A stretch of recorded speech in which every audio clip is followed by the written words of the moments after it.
All right, so I'm Kyle Gronberg. Right now, I'm a nurse practitioner for an urgent care, and my wife and I have two adopted kids, fostering their sibling, who should be adopted very soon. Um, Two of them are special needs, so we're really busy. Glad I was able to get some time for you here.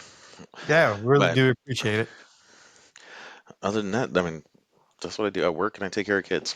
So, That nurse practitioning, that's awesome. I mean, mhm. what a jump from the old days. Oh, I went from combat arms MOS to being an ER nurse to now mostly what I do is telemed. So I sit at home and don't have to put on pants for work if I don't want to. But, The life, right? mhm. Okay, so what led you to join the army? Got tired of school. Uh, Okay. I was at Arizona State and just decided I didn't want to do it anymore and joined the army. Okay. What led Yeah, to my the dad had been in the yeah. army. I had an uncle that was in the army. Just lots of it around. Okay, so your family had a history of being in the army. You went Mhm. the school route and then decided, okay, let me try this army thing out. And you enlist 19 series, right? Yep. Okay. So what made you choose scout? I had a friend who was a scout.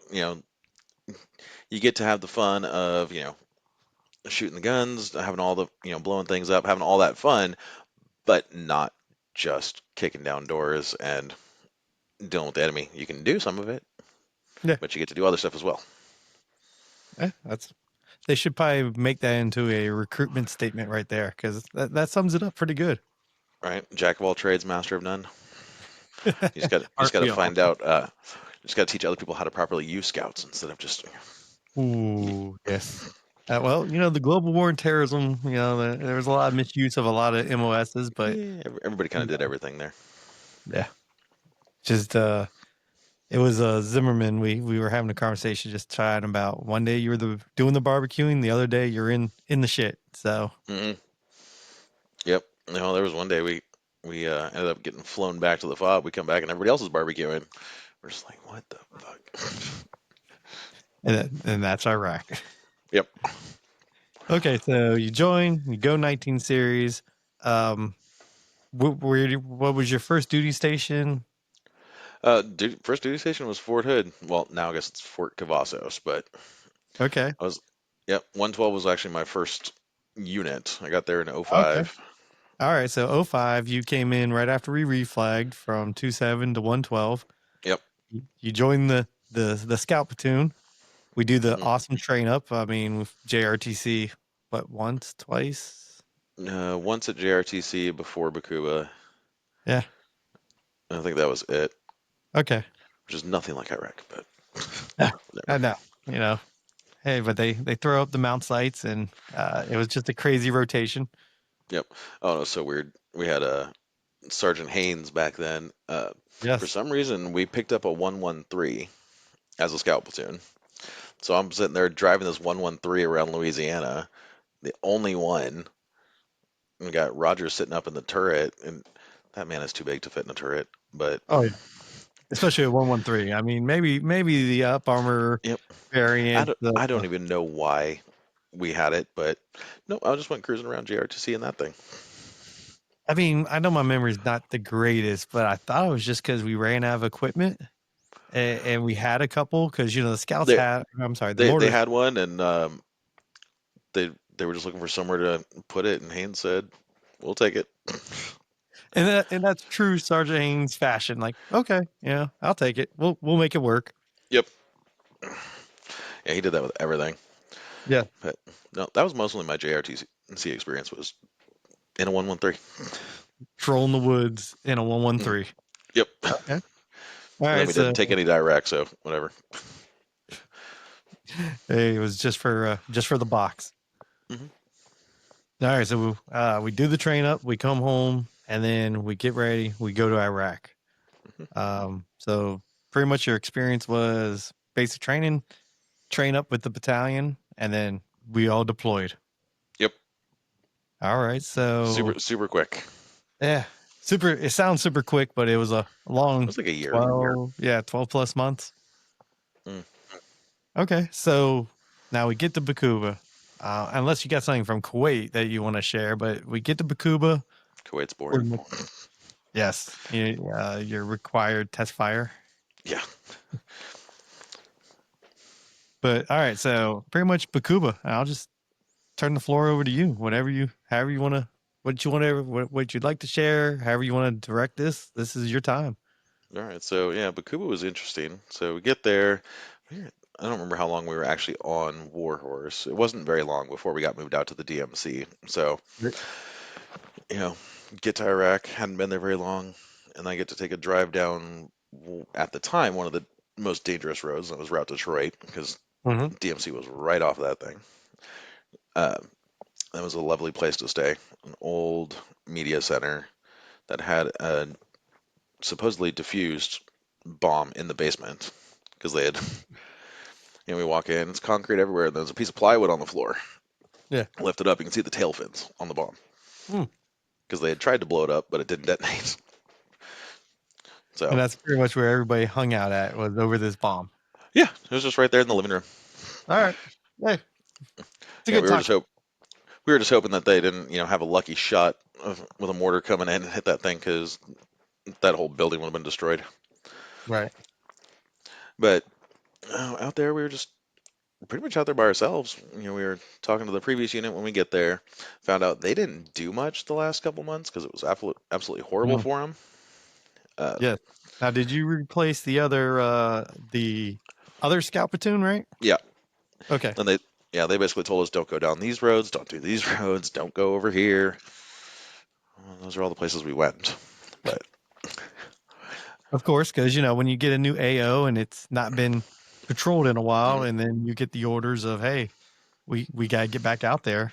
I mean, we definitely found out why they said don't go down those roads. But And yeah, why was that? lots of IDs. So between Route Detroit and Biarritz, there was multiple dirt roads. They Mm-hmm. were the easiest, fastest way into Biarritz. Well, it's a dirt road in Iraq. You don't want Yeah. to do that. So lots of IEDs on those. And then we ended up going into Biarritz. I was with Sergeant Rios. I was his driver at the time, and got my combat patch there because he like pulled his off and slapped it on me because we're driving down Route Gold into Biarritz.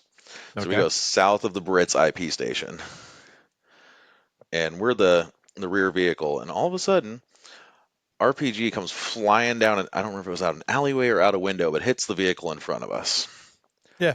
and then just gunfire all over the place. So we'd been there a month, maybe, and then we just rolled right into a massive ambush. Remember it hit Sergeant Mullenberg's vehicle, punches right through the tire, big fireball. It was just it caught the tire on fire, Er, Yeah. but it didn't actually detonate. So it just punctured the tire. Thank God for run flats. Punched into the trunk area of the Humvee, and then just a whole bunch of gunfire. But so we went up to FOB Gabe to get that looked at. But, yeah, that was my intro to Iraq right there. So 30 days in the theater, you major ambush, Mm, vehicle damage, and you get a combat patch slapped on you as more of the symbolic yep, welcome to the shit. yep. Okay. So yeah, um, Bakuba area was it was mostly patrols, just up and down the road. Lots of IEDs. So you said you were talking to Zimmerman. He was after Sergeant Rios left us. Zimmerman was my TC. We never hit an IED. Okay. All this time up and down, all these roads. Never.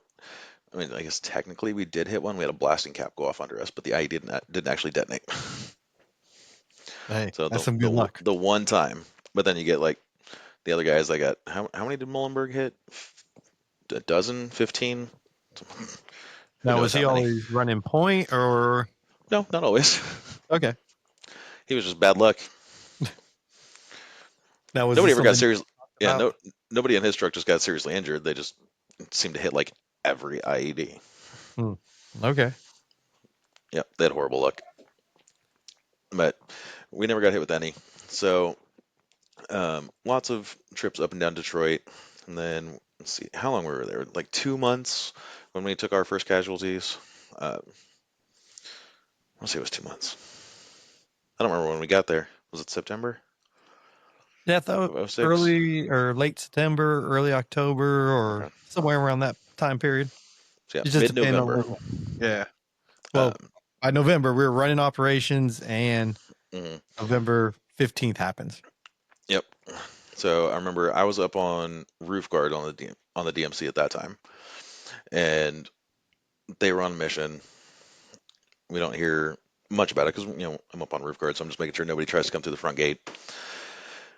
And then they come up and tell us that, like, they didn't radio us. They came up to the roof to tell Right. us that they'd gotten hit and that Sergeant Haynes and Moots were dead and our interpreter was dead, um, and that Chico and Grutzner were both seriously injured and being medevaced.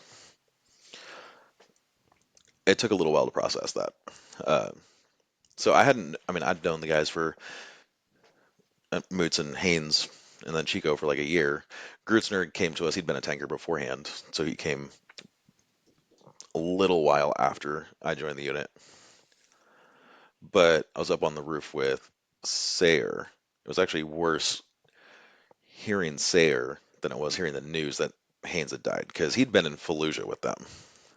Like he and Yeah. Moots had gone to basic together. They'd come up through in the army together. They'd been to Fallujah, everything. So he just got news that these guys were killed. I still remember that more than I remember anything else about that day. Was him just screaming, crying, kicking the wall, just mad. But it it changed everything about the platoon. So getting back, you're Yeah, talking about everything changed November 15th, and you right. mentioned it with Sayer. There was a lot of us. I mean, he went even further back. Going to basic training, Hmm. uh, and I know you guys don't call it AIT, OSUT, right? Yeah, for But scouts it's OSIT.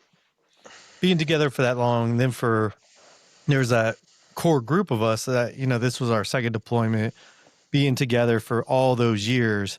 So Hmm. being told something like that was really a gut punch. I think there were a few guys that had a tough time handling that one because so Haynes was, I mean, he was the platoon leader for a while, not Yeah. even not even an officer, but he was the PL for quite a while there, and he really was like a father figure to a lot of the guys there. He would look out for his soldiers. I mean, the army was his life. That platoon was his life. It Uh, was, and he was talk about this with a few people. It wasn't just the scouts. Like he mhm. was a father figure in the company, and Yep. you know, you may remember me or not, but there was times between the S2 shop or myself, Sergeant Haynes like, hey, Martin, we're going to go do this train. Why don't you come along? Or hey, we got this going on. Come along, and he Hmm. just as He Demuth looked out always for said. everybody. Yes, he did, and as you've heard Demuth say a number of times, the misguided children. He just kind of grabbed everybody, herded to that scout banner, and let's go, guys. Hmm. All right, you're going to be a scout. Let's go. Yep. So, Yep. yeah, that was a. He was like a I'm sorry. guiding force for us and just helped out everybody. And then he's gone. So Yes, just, I mean, that's a huge big gap. man to lose. He But was. I mean, that was a rough day for the entire. I'd go out and say the entire battalion. I mean, that mhm. guy had reach everywhere. Yeah, not to speak less of Moots or Groots or any of those. They're all great guys, Oh but yeah, he was just he was something else.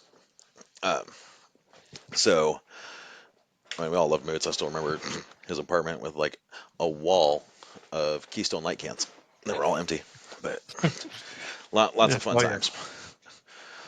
But yeah, after that, I mean, it took a little while, but things kind of balanced back out. We Okay. got some things adjusted, and everybody adapted to him not being there and how things were going to flow differently. Um, Foster did a pretty good job of stepping up and really, I mean, he was already in the platoon sergeant role, Right. but he did a good job of really trying to hold guys together because I mean he was part of that core group that had been there before. Yep. Uh, Yeah, Foster was there. He, like you say, part of the core group. Uh, you gained a couple people. yep, You had late deployers, and you had a couple other guys that were up in the S2 shop that we rotated down, and then Sarah came and joined us. yep. So, then you got Captain Miller, right? Captain, Lieutenant. Lieutenant at the time. Yep. So you got a PL. You had Foster's the platoon sergeant, Hmm. and you're still doing operations in the DMC. Yep. However, not shortly, but sometime after November, you guys start working with Bravo Company, right? Uh, yeah, we were. I mean, let's see. It was quite a while. We were still running up and down, doing a lot of missions out to Canaan. I'm trying to remember when we switched over to Bravo. Might have been in the new year. We were still out at the DMC for Christmas. I remember that Right. because our then interpreter went and bought a sheep from the locals, butchered it, and made us kebabs. So Yeah. remember that. Uh, Delicious. But yeah, and then we switched over to nothing really happened after that. I think Hmm. like Wanamaker probably broke his arm or something. IED went off and Yeah. nothing big. Um, but then yeah, we switched over to Bravo Company. Started rotating out through let's see Disney, the Brits IP station, just kind of doing what everybody else was doing. Uh, IP station was very interesting. Remember Okay. lots of things happened there. All right. Please share. Enlighten I mean, everybody about the IP station. uh, so IP station, you could just be. It was kind of horrible. So you're sitting and you got the wall. We've got Hmm. one half bombed out building on the south side, and then our building that we were staying in on the north side. Well, about a block away, there were like 3 and 4 story buildings that could easily see right over the wall into the compound. Okay. Yeah, it wasn't So that not the far. most secure. No, there were times I mean, you had to put your vest and your Kevlar on just to go take a crap out in the latrine because you were at risk of sniper fire, mortar fire, everything just to go out there. It was Yeah, and ridiculous. Zim was talking about just some of the housekeeping, some of the chores, taking out the trash was like a run between sniper fire or Sometimes, yep, just trying to filling stand up out the there and generator. yep, fill the generators, burn the shit cans. Yep, hunkered down, run out there, stir it real fast, run back. Wait till it starts to die, run out, stir it up, and run back. It Yep. was not a great place to be. Uh, And then you guys were out there what, a week at a time, 2 weeks? yeah, 1 to 2 Okay. usually. Um, Most of the time it was nothing. Just we were there. We were a presence. Mhm. Um, there were several things that happened there. I remember we were sitting one time, got hit. A mortar came in. Everybody was all confused because all of a sudden it goes black. Everything just very Okay. loud and black. It was like a little 80 millimeter mortar, but Mhm. one piece of shrapnel hit the frickin' generator and killed Mm. everything. That Okay. was annoying. Nobody got hurt, nothing. It was just everybody was horribly confused, and Yeah. it made us mad because nobody's got DVD players or anything anymore. It was Well, horrible, that and but then maybe some other context is, at this time period, there's uh combat outpost or whatever we want to call things. I mean, not FOBs, more outposts that were being attacked, not really overran, but so there you are sitting, lights go out, you hear explosion, and it's like, is there something else coming? right, yeah, everybody just ready to go, and then we realized nope, it was just a lucky shot. Then we were just more angry about the fact that we lost our power and had to get wait for a new generator. Right. Yeah, because it's not like one of those was coming the next day. Yeah, no, it was more of just a pain in the butt than anything. Uh, Okay. just major annoyance. That's what a lot of it was. I mean, yes, it was Right. life and death, but it was really just annoying more than anything. Can't Okay. just casually go outside and have a cigarette. Yeah. Can't go take a crap in peace. Mm. You know, just annoying. But let's see, March 5th. 5th? Yeah. Was it the 5th or was it the 4th? 4th or the 5th? I don't remember the day. Um, but either March 4th or 5th of 2007. So you've already talked to Zim and Demuth. Have you talked to Rogers yet? No, but Okay. share away, and then we're taking all these stories from each individual person's perspective. So Yeah. So the four of us, it was me. So I was specialist at the time. Rogers was a specialist, and then both Demuth and Zimmerman were sergeants. And then our lovely Lieutenant Miller. Not anybody's favorite person, by the way. Um, so we're on a mission. The five of us leave to go set up an observation post. I don't remember what time it was. It was still dark when we SP'd out of there, and so we're walking into this palm grove just south of the Brits IP station. Do you have the satellite image of that? there's some imagery. I think Bobby may have some, but I think the move said he tried to get on and look recently, and of course it's all built up, and they were having a hard time kind Yeah, of it's point so out different. things. Let's see, just to show the relation of the size of that palm grove compared to everything. Come here, Iraq. Where are you? But yeah, we definitely are putting together, and we're always asking people if they have video, maps, still pictures or whatever. Please submit them. So hopefully, over time, we will get like the real, legit, old school map of that area. So that will help with tying a lot of these stories together. So 'cause, yeah, graphics would be amazing. Yeah, things have changed. Looks like the IP station might not still be there. Nope, the IP station's not still there. But anyway, so we can pull it up here.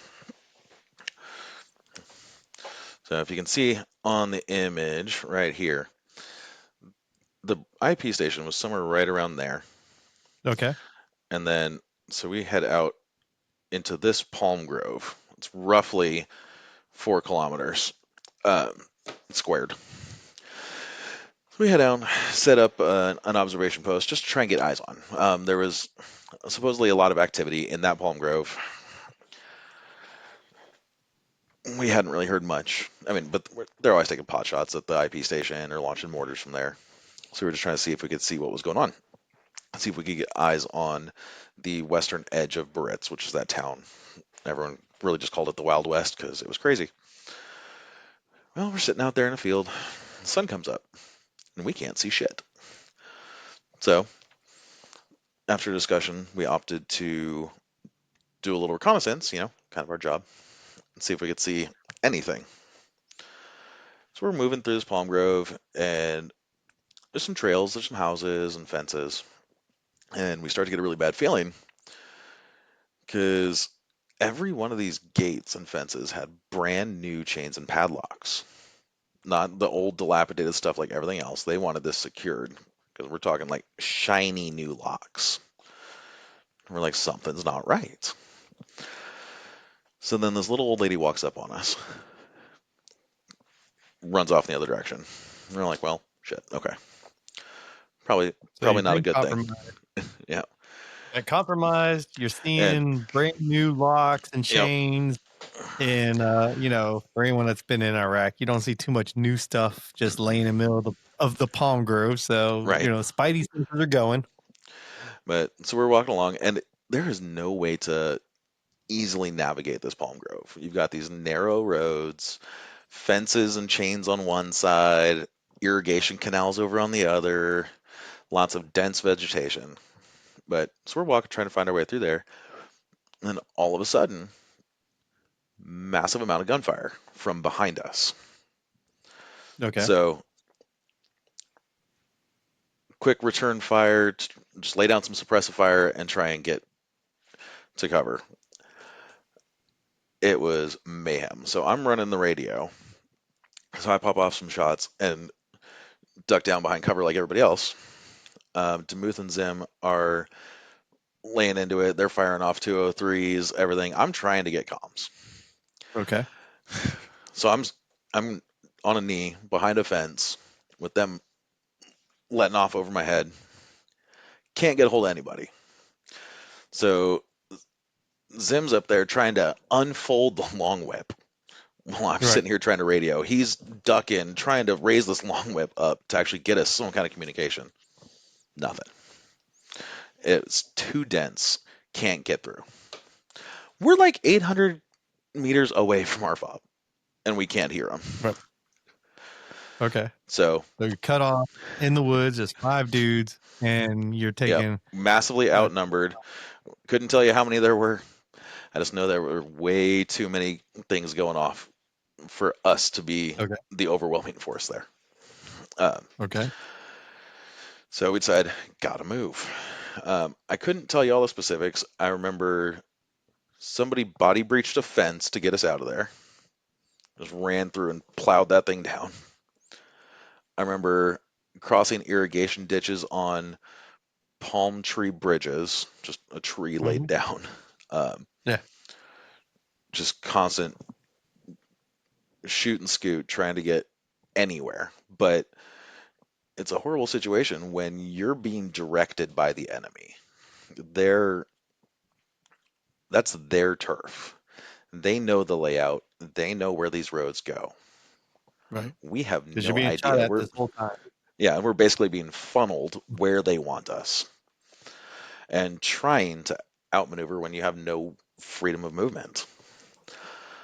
Um, and so we're going, keep trying to get comms, keep trying to not get shot, and then Right. eventually we ended up really far south. If you look at the map, we ended up like all the way down on the southern end of that palm grove. And Okay. That's a lot of ground you've traveled while being yeah, shot at, and trying to get calm. the fire on us was getting a little more sporadic. We were getting some distance, and then a couple dudes roll up on us on a dirt bike. Okay. They weren't armed, but Hmm. there's that much gunfire going on, and you got a couple guys rolling around on a dirt bike. Yeah. That's something that just randomly happens. No, they run when there's if they are completely innocent, they will not be there. Yeah. So we know they're scouts. They're looking for us. So we grab them, we zip cuff them.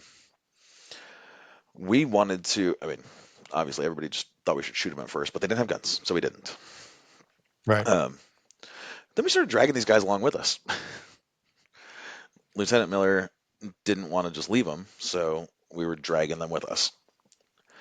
We ended up getting down to the river on the southern edge, and we have a decision to make. Okay. Do we keep dragging them, or I mean, we try to get comms again. We're clear now, but now we're a couple kilometers away, just trying to use a long whip. Not happening. So we had our decision to make. Do we head east into the city, which is the most direct route? But keep in mind, this is Barrett's. Um, Yeah. The it is Wild Wild West. one of the most dangerous areas. We've already been ambushed in that town. We've already, I mean, every time you try and go in that area, somebody's getting shot. Or do we go west and try and skirt along the river? We opt to go west. We leave these guys zip cuffed on the side of the Diala River and start making our way through the brush again. Right. It was getting to the point we couldn't get comms. We have very limited freedom of movement. We are still taking fire. We are deciding, do we just drop our gear and swim across the river to put some distance between us and them? Okay. At some point, I'd handed a radio over to Rogers because that gets heavy carrying a radio and extra batteries when you're Hmm. moving in all your gear. And he finally gets comms. Finally. We'd already made our way most of the way back up and around the Palm Grove. So we're like, let's see if we can pull that back up here. So we dropped the, where are we? So we'd started here, get ambushed somewhere around here. We ended up down here, which is where we dropped those guys. And as we Right. come back up around here, we don't make comms until we're like here. Okay. So it's a lot of ground to cover. You can't see it anymore, but there's a little clearing. Yeah, not still there. Um, we get comms, and the mortar team that was stationed there at the Brits IP station just starts dropping some 120s for us. Lay down Okay. some suppression, get these guys out of there. And then we get told there's multiple plans in place to get us out of there. because they heard you said you talked about it. He mentioned this in his book how he was getting ready to leave the talk and he hears troops in contact because that was Right. finally what had come for us after we'd already been at this for hours. So they get multiple plans in place for us. Uh, we're sitting there. We find this. They direct us to this clearing. So we go and set up on the edge. We're sitting there, and then we get radioed. There's tanks providing overwatch on the other side of the river. There's Apaches overhead. There's drones overhead.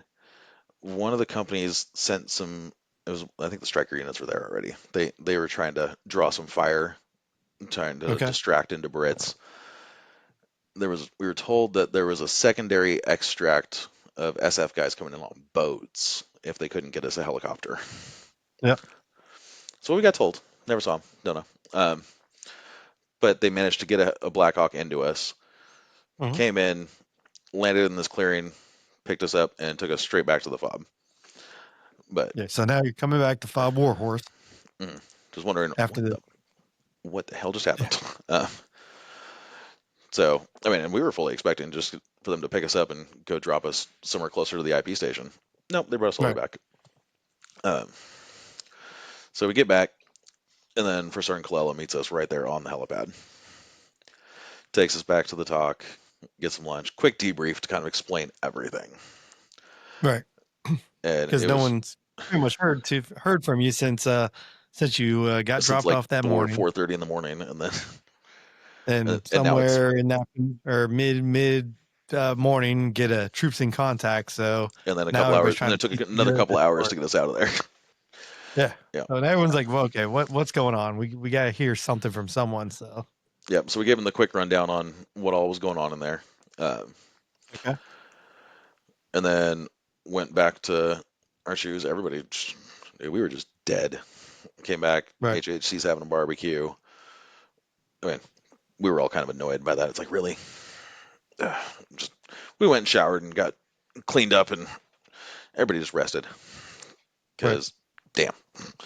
But and then when we were in the talk, giving the debrief for Sergeant Kalel, had somebody go up to the DFAC and get us some lunch.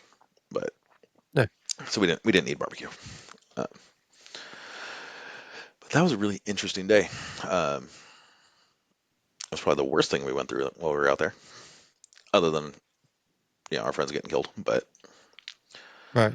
and then we heard that one of the striker battalions tried to move in there after like the week later. They came and had asked us for intel on it. They couldn't get in there. They tried to Right. move in to clear that palm grove and just couldn't. Too much resistance. So you've got a whole infantry Okay. company trying to clear out this place that five of us somehow managed to escape, Hmm. and they just couldn't do it. So I didn't get any. I mean, I was just a specialist this time, so I don't get all the information. Right. But Yeah. still, I mean, that just shows you just the area, the terrain that you guys had to maneuver, just the enemy's occupation of the area, and just trying There's a lot of to, them. yeah, because that was a kind of a junction. Because I thought some of the parts of that mission was to find the rat lines where people were getting back and forth, because there was always hey, how are the enemy moving so freely, getting supplies from Barits into Tahrir and back and forth and hmm across the river. Yep. Well, like I said, I was a specialist. Most of that was above my pay grade. Right. So I'm told you go find them over here. Don't die. But I'm sure Lieutenant Miller knew something, and Okay. exactly what they were looking for. But as an E4, I had no idea. I'm told we Okay. are going to So set up an OP. no real mission brief, just kind of a, hey, we're going to go do this. Yep. Okay. At Now least over time, at least like, as an E4 for me. I don't know if anyone else got more info than I did, but okay. Now over time, though, I mean, I know we're kind of fast forwarding many years, but has that kind of bothered you? oh The yeah. fact of not really being told why or what we were doing. You're just going to go and Well, go and I mean, we've all seen Saving Private Ryan. What they say? Ours is not to reason why. Ours is but to do and die. It's Hmm. our duty as soldiers. Okay. And so I I tried not to, look too much into it or read too much into it because higher ups have their missions, their change of um, their intel, everything like that. I Hmm. don't need to know exactly what we're looking for.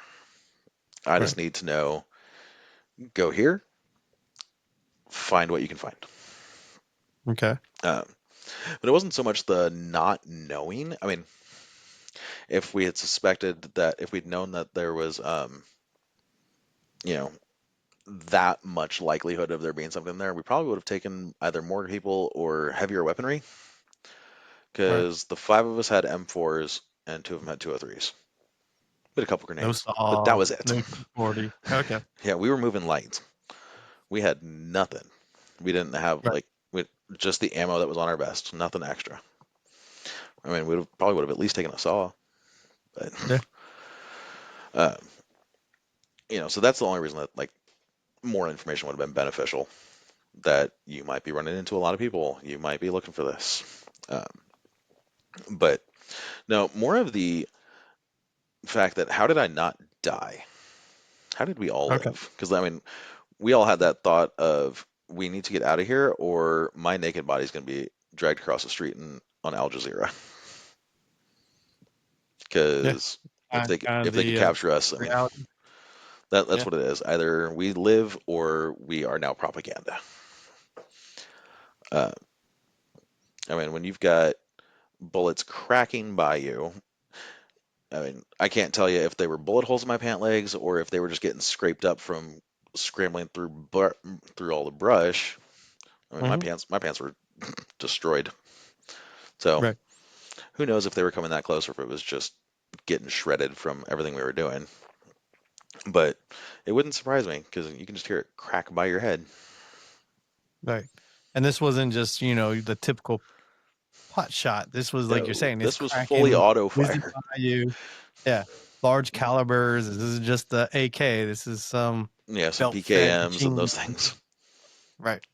Yeah, there was a So, lot. Not sure how we survived, but that messed with me more than anything. okay. And that was good for a while. I mean, as you do what you gotta do, you compartmentalize. Yeah. Um, so it's over, and we were just more pissed off about the whole situation than anything. None of us were really afraid.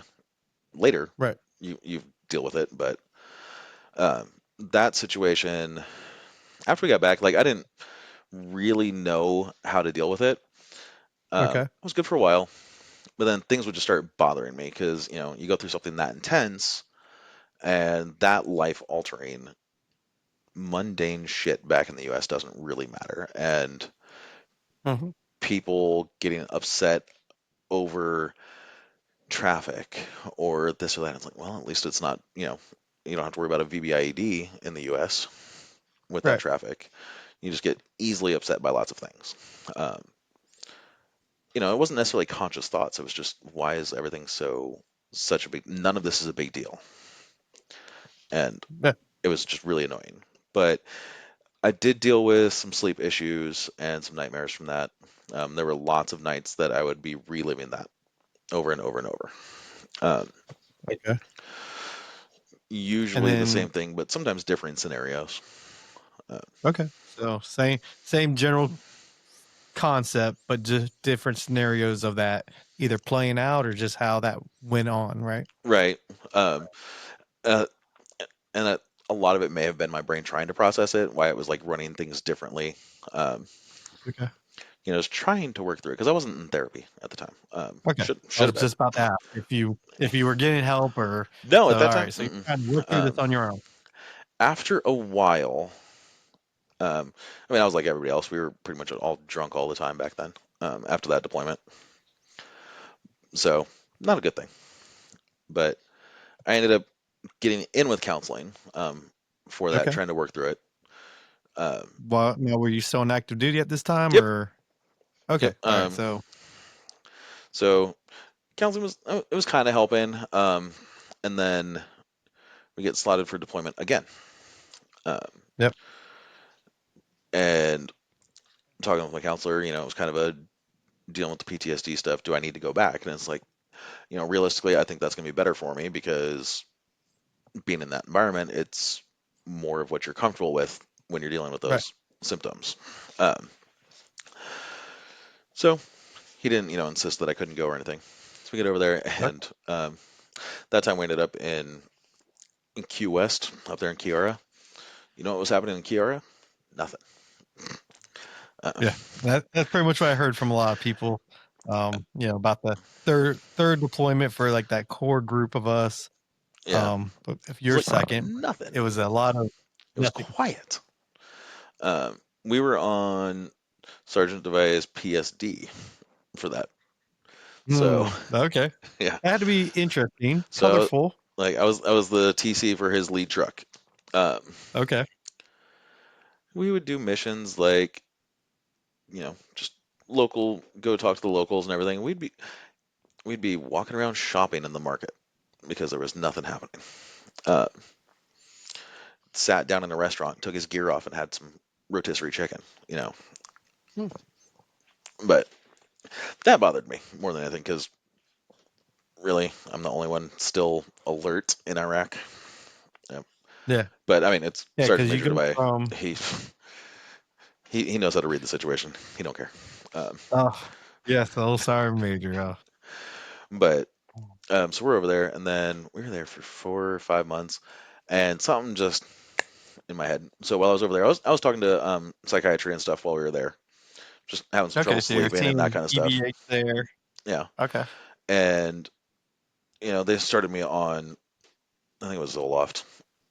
Um, First time ever being on any kind of medication for that, dealing with all this stuff. Yeah, not a Right. good reaction to the meds.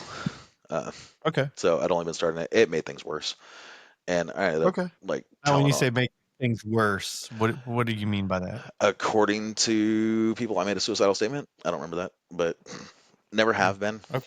Um, but I was also really pissed off, and I'd told our platoon sergeant that we got an order to do something, and I said I ain't doing that retarded ass shit. So I was already in trouble Hmm. for that one. Uh, Okay. but just yeah, I was not in a great place mentally, especially after starting those meds. It made everything absolutely awful. Um, so dealing with that, I ended up getting put on like I was the night battle NCO in the talk for a while, and then I came home on leave, started talking to counseling back at Fort Hood, and they said, yeah, no, you're not going back. So Okay. I got switched to Rear D, and then Mm-hmm. dealing with counseling and all that, ended up getting moved over to WTU and got Okay. medically retired in 2012. So Okay.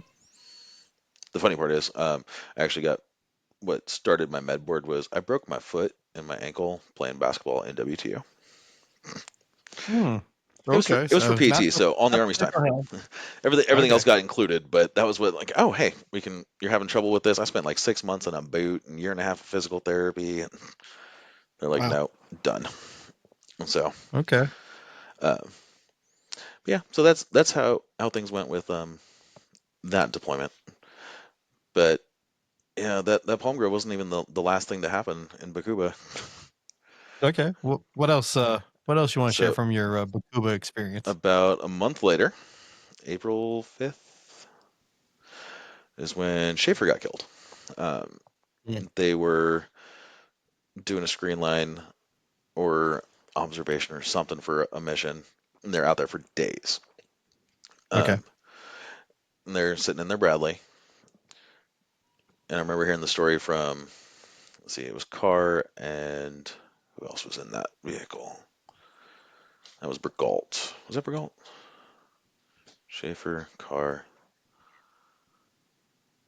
I think it was Bergalt. Um, but they're sitting there, and then all of a sudden, the crowd clears out. They wouldn't let them keep the people away. They just had to sit there and watch what the mission was going, but they couldn't let the crowd stay away. They could not keep the people away from their vehicle. And then all of a sudden, Okay. the road empties out. Everybody knows what that means if you've been over there. Oh Yeah. shit. And an IED went off directly under their Bradley. Somebody had walked up and slipped it under Mm. in that crowd. Um, Schaefer got killed. Um, the other two were ended up getting like treated for like smoke inhalation and everything. They were able to get out, but no, just because they ROE had changed at that point, they weren't allowed to keep people back and this and that. They were telling us, we had to use the pen flares before we fired off a warning shot, and it's like this is Iraq. We are at war. If I take the time to fire off a pen flare, they've just closed on me like 100, 200 yards by the time I get my rifle up Right. for a warning shot. No. uh, but yeah, the ROE had changed, and a lot of us were really pissed off about it. And then he ended up getting killed because of it. But Mm. other than that, it was lots of just ridiculousness. I remember, let's see, we were at Bone Disney for a while. I remember quite a few mortars coming in and gunfire from that place. Uh, Oh yeah. Bone Disney was kind of a they're gonna try private and outpost that was in the middle of the city that was definitely a attraction for action. uh, oh, I remember trying to pop somebody on a roof probably 500 yards away with my M4. I think it was actually the IP station, but we're sitting there. I'm looking out the window across this field at this guy. I see him pop up. Mortar start coming in, then he gets down.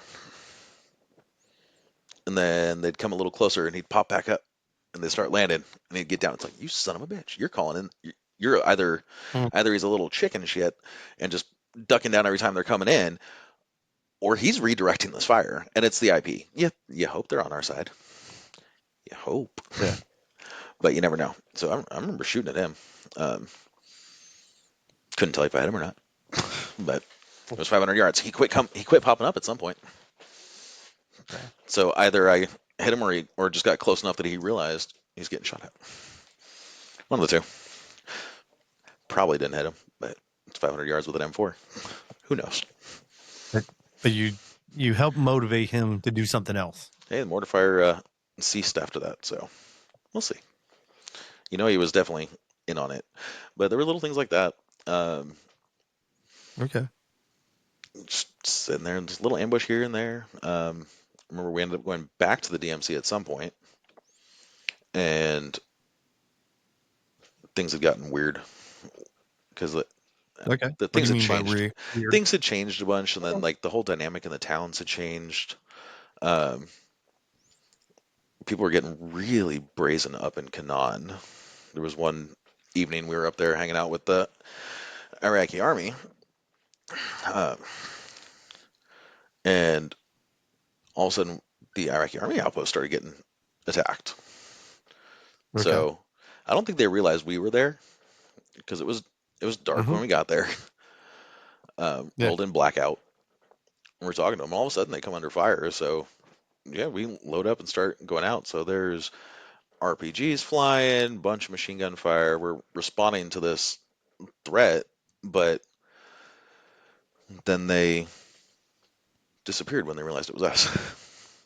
Okay. They realized it Yeah. wasn't just the Iraqi Mm. army. They realized that's the Americans, and just crickets. Doesn't Their hurt. will to fight totally just changed Well, that and very I, quick. I also had a Mark 19 on my truck. I was gunning on the truck at that point, and people don't like the Mark 19. It just tends to make crickets. It does. Belt-fed It machine helps gun. silence. Things quit very quickly there. Hmm. Um, Okay. see, and then at some point I don't remember the full timeline.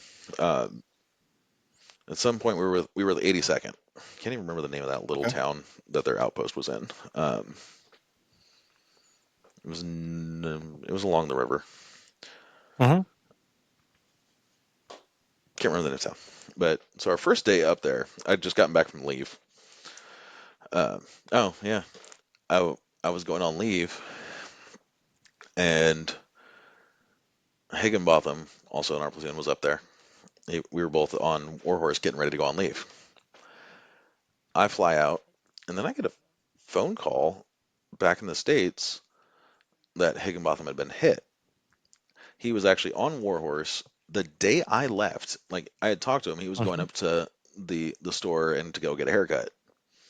Apparently, on his way back, it was like I'd flown out on the helicopter a little bit before that. And I found out he got hit with a mortar Mm. just after I left. Um, Just after you left. Yep, he didn't die. He took some shrapnel to the forehead, but he's fine. Still talk to him sometimes. But uh, um, it was Just the craziness of Iraq.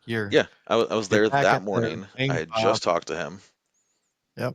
and now he's in a hospital with shrapnel. Shrapnel because he was getting a haircut to go Uh, home. yep, Yeah. could have been me if it had come in just a little bit earlier. But it's really crazy. But anyway, so then I get back from leave, and then we're on QRF for the 82nd, and then we start transitioning up to because it's 2 weeks of leave. It still takes a month or more because Oh of yes. that whole transition through Kuwait and everything. Yep. Um, Yep. but we get back up in there, and then we're on our way up to that outpost. Demuth almost turned into pink mist that day. Uh, so Zimmerman was on leave when I got back, who was the TC for my truck. So Demuth was helping out, and we had a Bradley in the lead, and then we're the first Humvee right behind him. Really narrow road. So the Bradley pulls up right next to this outpost, and then sorry, my phone is going crazy. Okay. So then we pull up to the outpost, and they've got concertina wire strung across the road. So we pull up, looking, watching over the walls and everything. Demuth hops out to go move the C wire for the Bradley. I distinctly remember him saying that he'd seen a spot on the dirt that didn't look right. So he was walking, Okay. he saw it, and he's just kind of stepped over it, grabs the C wire to take it across the road and open it up for the Bradley. He does. Bradley starts to pull forward, hits that spot, IED goes off. Nothing too ridiculous, just broke the track on the Bradley. But that rung my bell. I was, what, 15 yards away, maybe, between concrete Yeah. walls on a road. So, like, I got Mhm. peppered with rocks. I got, ended up feeling like I gotten sunburned. But it just, what the hell just happened? Um, Yeah. and then nobody can hear anything. We're yelling for Demuth, trying to see what happened because there's this massive cloud of dust. Right. We think he's dead. Well, no, he comes walking out of the dust. It's like, okay, yeah, no. Again, another one of those things. He almost dies. Other people just got hit by an IED, and we're just pissed because it broke the track, and we had to change track, which is Which no fun. isn't a fun event. I mean, yeah, throwing track, breaking track. It's not an enjoyable event, but No, now we were you're just doing it at an yeah, outpost where an IED just went off. in that moon dust. That stuff is awful. But um, we're yeah, people could have just died, and we're not scared about that. We're just pissed that we have to change track because it's hot and it's heavy and it's tedious. Nobody wants to Right. do it. But it was a very interesting situation because if you're looking at the outpost or if you're at the guard shack at the front of that outpost, you can see right there where that IED was. What you Right. can't see is the ground between there's a little K rail and then the wall Mm. kind of curves. So the person had to have crawled up along that wall and put it in right there where they couldn't see it. If they'd walked up, you'd have seen them. Right. But literally in view of the guard shack at that outpost. Yeah. And I somehow they mean, still that managed to do just it. shows the enemy's willingness to try to kill some Americans. Hmm. Yeah, it was a very interesting thing. Uh, yeah, there are lots of situations. I remember getting separated from other vehicles, going down a dirt road somewhere in the middle of nowhere, because some cows got in the way. So not only are you having to deal with Okay. people trying to kill you and the environment, you have to deal with the livestock. We're driving down a dirt road along a canal, and nope, a bunch of cows just got in the way. So now we're one vehicle stuck, moving slow Mm. because and can't even see the other vehicles. Not a good situation. Nothing happened, but still unnerving. But yep, because Uh, you just never know. yeah, uh, there's lots. I'm sure I could think of a lot more. Um, yeah, it's most of what it was. It was lots of. Lots of driving up and down roads. Yeah, early on, I remember it was well before most of this happened. I remember meeting Nasser. He was a Kurdish Sheikh in Canaan.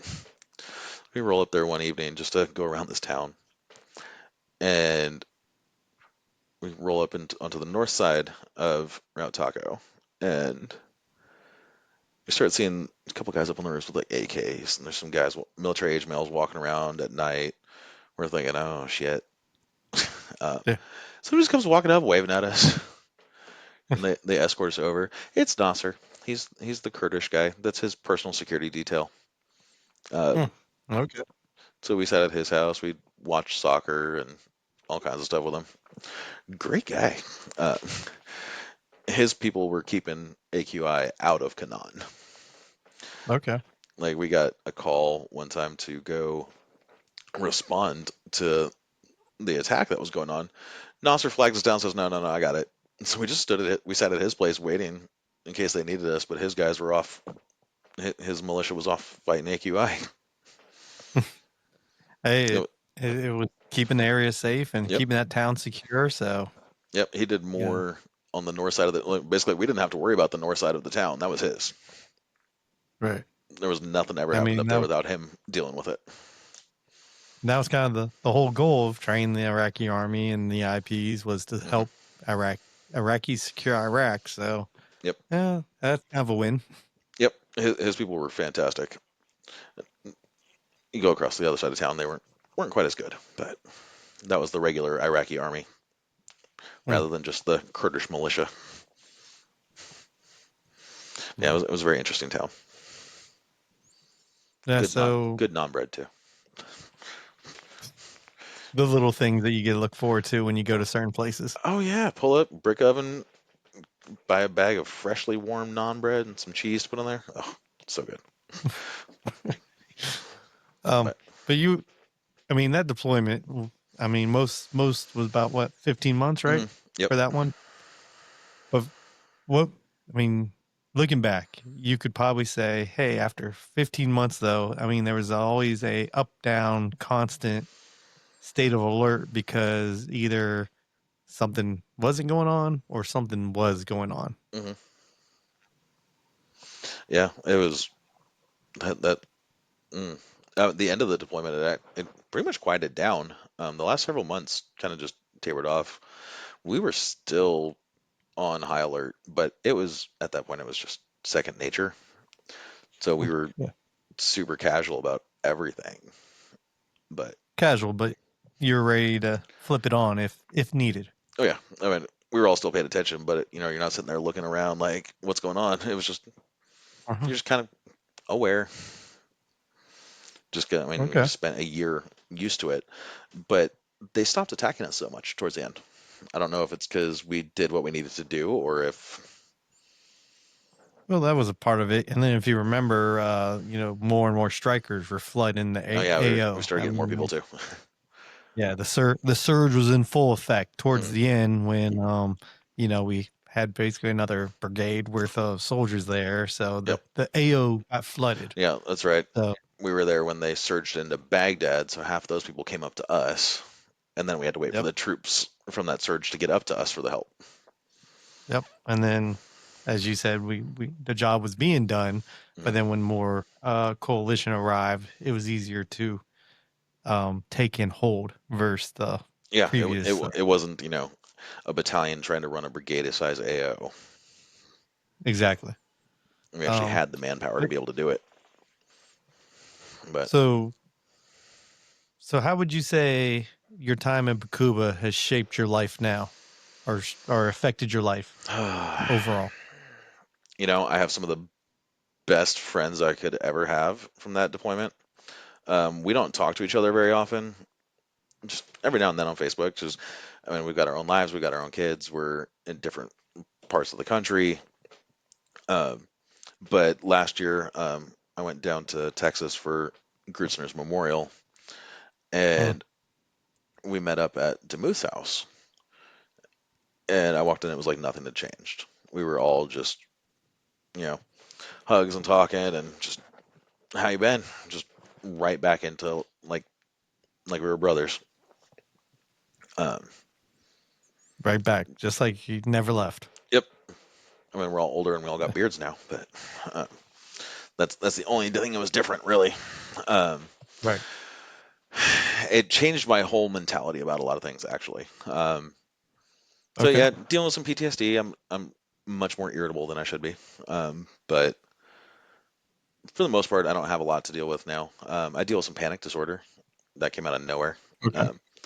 It was great as an ER nurse and everything. Just lots of ups and downs and things come out of nowhere. So, but then as I was transitioning to being a nurse practitioner, I took like a 3 month career break. Okay. So I'm on vacation and all of a sudden started dealing with panic attacks because my body couldn't handle the calm, Hmm. Yeah, at the least thing they according to the don't train you for. psychiatrist. Yeah, my body Okay. doesn't like the calm. Um, but it really there's I came out of there with a viewpoint of not stressing about little things because it's not going to kill me. So Okay. I went through nursing school, who a lot of people say is one of the hardest schools out there, very stressful, like the number of tests and this and that. Hmm. I didn't stress at all. I knew people that would literally have planned breakdowns and be sitting in their car for 30 minutes screaming and crying before a test to get Okay. all that stress out. Hmm. I'd casually walk in. Oh well, if I fail, it ain't gonna kill me. Just retake Right. it. But it's really changed my attitude about a lot of those things. It's so things that don't matter, I don't stress Hmm. about as far as that goes. But sometimes, so when I'm conscious of it, it doesn't matter, and I'm really Right. stress free. But when my brain starts doing its own things, it does whatever it wants to, uh, which is really annoying. So I could be, if I'm paying attention, really carefree about a lot of things. Okay. So But it's more when the subconscious takes over, mm, you kind of revert back to some of those to that, old need to tendencies. be alert and go from 0 to 100 like that. Um, Right. just if I'm paying attention, it's better. Okay. So paying attention, some mindfulness, just being Hmm. aware, it helps reduce it. Yep, I mean, you've talked very openly about it. Are you a advocate for mental health? very much so. Um, so I mean, I've got a million T-shirts and whatnot. The Till Valhalla Project and all those guys. I'll wear it just to Hmm. make sure that even if whether you're military or not, if I'm not talking to you, at least you'll see the message of mental health Right. matters. Be here Hmm. tomorrow. Tomorrow needs you. Those kinds of things. Um, Right. that's why I do them. I like the message for me, but Right. let me help anybody else. Um, Yeah. so I'm not. I am a big proponent of mental health. I'm not a fan of the stigma around it. Everyone, whether it's weakness Right. or if it's not real or any of those kinds of things. That whole just suck it up mentality, it has its place. But There's a time and place for it, but not for everyday life. right. Um, but no, honestly, most people in the military need some kind of counseling, even if you haven't been deployed. The Hmm. military is rough mentally in a lot of different ways, so Yeah. it should actually be part of like the requirements would be at least Hmm. regular screenings and whatnot. But so being a nurse practitioner, working in urgent care, being an ER nurse, I have dealt with so many people in various mental states. I've met multiple people that have tried to kill themselves. Hmm. I've seen some that have succeeded, at least temporarily. Um, lots of people in a variety of states, Right. and there's no need for it. Hmm. Um, we all have our demons. We all have our issues. We need to help each other with this. Yeah. Um, Very much. Very true. you know, like I had one person when I was a nurse. I don't remember at all, but I ended up seeing her apparently a few years later, I saw her as a patient, and she got really excited when I came in, or she actually wasn't the patient. She was with the patient. She got really excited when she Okay. saw me because she remembered that on one of her roughest days, she came in as a psych patient. She was into drugs, suicidal, just completely out of it. I treated her like a person, um, Yeah. not a crazy psych patient. Just, Not the symptoms. You treated the person and treat her as a person. yep. And she told me that's what made the difference. Um, Wow. it's really easy to be as a nurse, especially to be jaded. People come in, what the Yeah. fuck? But all the time, Yeah. you don't show the patients that. You don't show the people that. People need that listening ear and to be treated like a person, regardless of Yeah. what's going on. Human, we're all the same, but the human experience is different for everybody. And Yeah. so, Everyone has their own experiences, their own point of view, right, their own their own. problems, their own way of dealing with things and processing things. Mhm. It you cannot say what somebody else is dealing with or how they're dealing with it. It's their perception is completely different. So our Yeah. job is to help them. Um, whether you look at it as being a good person, whether you look at it from religious point of views, whether you look at it with like mental health, medical care, anything, I don't care. However you look at it, we should all be caring for one another. And mental health is one of those big things. And then especially for everybody, especially for veterans, we had 22 or 23 a day now killing themselves. But that's ridiculous. That the percentage of veterans killing themselves is higher than the general population, partly because of what we've gone through. And it's not all combat. You've got military Hmm. sexual trauma, you've got TBI, you've got training accidents, you've just got general poor mental health. And we need to do better. Yeah. I think you nailed it on the head. Perfect way to state it. And yeah, we need to do better. We all need to look out for each other. I mean, I'm a big fan of veterans and military taking care of their own, partly because we Hmm. understand. There are so many Yeah. organizations out there that are working to partner veterans with veterans.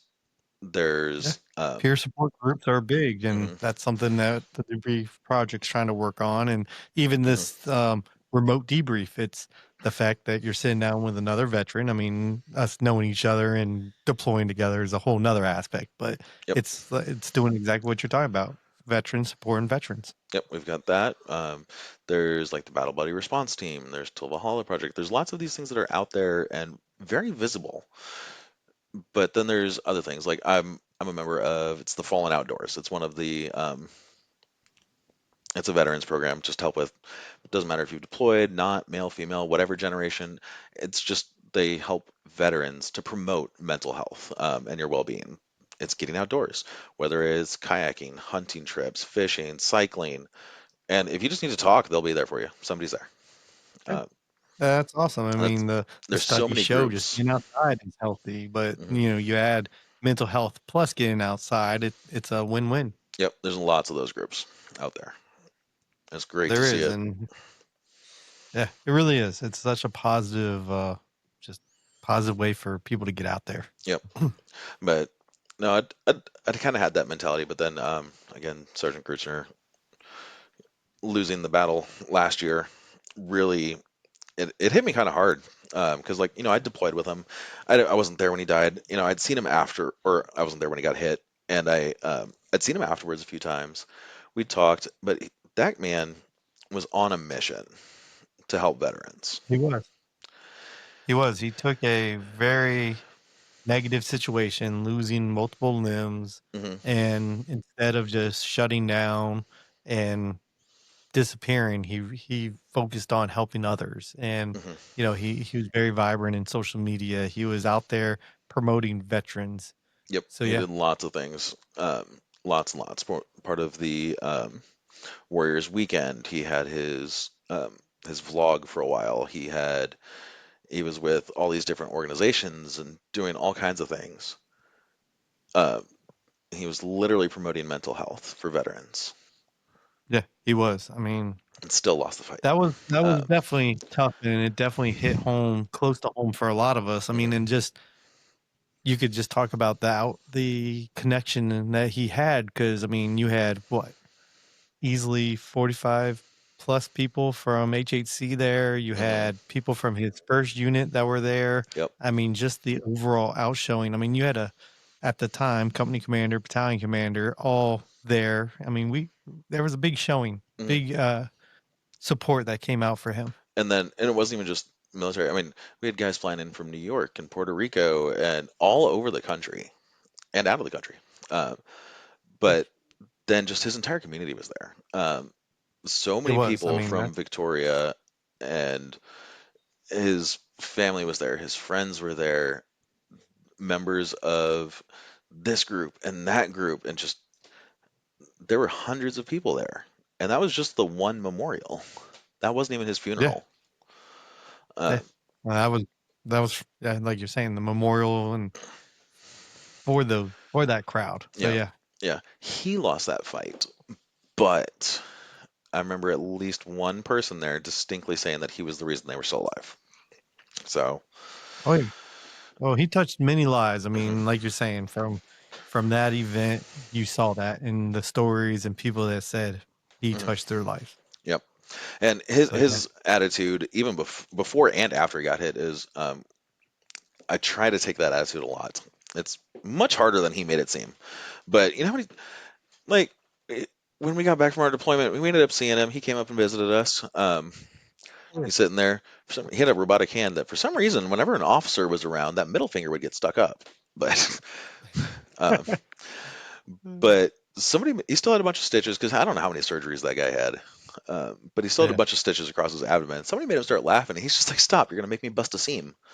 He's literally just the worst yeah, thing possible, and he just makes a situation about it. You know, he lost his arm. yeah, He named it Carl, so he could just, damn it, Carl. Um, just that whole make light of everything. You know, it didn't kill you; it's going to make you stronger, kind of thing. That and just yeah, he went from that to just really trying to help other veterans. yeah. That's what we need to do. We need to be there for each other.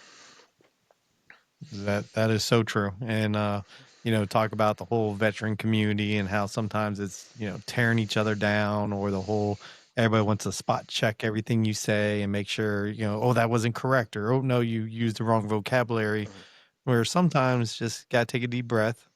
It doesn't matter. And let's just help each other. Let's support each other. Let's build each other up versus always tearing each other down. mhm. Yep. Have that friendly banter. Do it. Um, I'm always offering Marines crayons, but they never want to take me up on it. Exactly. Yeah, I got a funny story about Marine and Fallujah, but that's for another time. But no, you're spot on, and that's just that whole help each other, and like what you said earlier, everybody's experience is different. So just because, and by no means am I trying to justify or agree with, we know stolen valor. I mean, those people, and They're that's not the obvious. crowd we're talking about. If someone misspeaks and just says something that's a little off, you don't have to jump down their throat. Hmm. They everybody's experience is different, and just talking to a couple other people, the great thing about the Army is it really is a choose your own story, kind of one of those old books. We both can join at the same time at the same MOS, but when you look back at our careers, it goes in two different directions. So, not everybody conforms to the normal story, and we just got to support each other. Hmm. We don't always have to tear each other down and, oh no, you weren't oh no, that wasn't the right date. Just, it's okay. Take a deep breath. No worries, and let's just Right. get to the root of the problem. Yeah. It's like I'm sure I remember certain details about our deployment, and I might not remember something else, or I'll remember it one way Yeah, and they'll remember it another way. Who cares? exactly. Uh, Yeah. Hey, if you get enough stories, you get enough people together, you'll get to the whole, you'll get to the truth, you'll get to the overarching what happened. mhm. But it doesn't matter if somebody gets some detail wrong. Yeah. They remember it this way, you remember it that way. Who cares?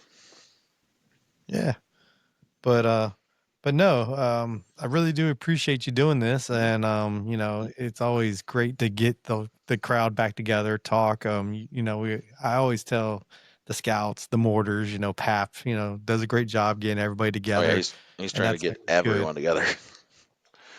It really is. So, but we need that. I mean, like you Hmm. said, we don't do a good enough job, but when we get together, it's like we're still there. Yep. It's like we never left. But yeah, as we kind of wrap this up, is there anything else you wanna get out there? Anything you want to get off your chest? No, not that I can think of. Okay. Don't think so. You know, just like I said earlier, we all everything is life is an individual experience. Be Yes. there for each Very other. much so. You know, Yeah.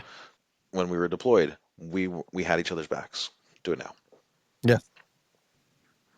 Yes. I mean, that's why we made it through what we did. The best and worst days, it was because we Hmm. had each other's backs. I mean, Um, you brought up individuals that had a really rough time during an incident, and instead of just saying, no, no, we need to send them back, it's like, oh, let's pick each other up. We all need a moment. We need to learn. I think something you brought up, mental health in the military, something that I feel like we weren't really taught very well is how do you grieve? How do you No, go through a you life changing you event don't have the time and to then, when you're deployed. yeah, You no, you push it to the back of your mind. You deal with the situation, and then several days, week later, we'd have a memorial for everybody. You let it all out then, and then shut it back down and move on again. And mhm, that's what you have to do, but that's not healthy. no, especially for so many months, I mean, Hmm. 15 months is a long time to do that. Yeah, And, my counselor in the army, she always said, oh yeah, that left foot, right foot, left foot, right foot. There's a time and place, but it's not healthy to do that for long periods of time. right. Yeah, you need to keep moving forward, keep it going, but talk about it, Yep.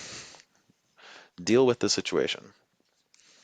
And now that we're all Yep. back, I mean, there's still people deployed, but generally, like those of us that were in Bakuba or Fallujah or anywhere in Iraq, that war's over.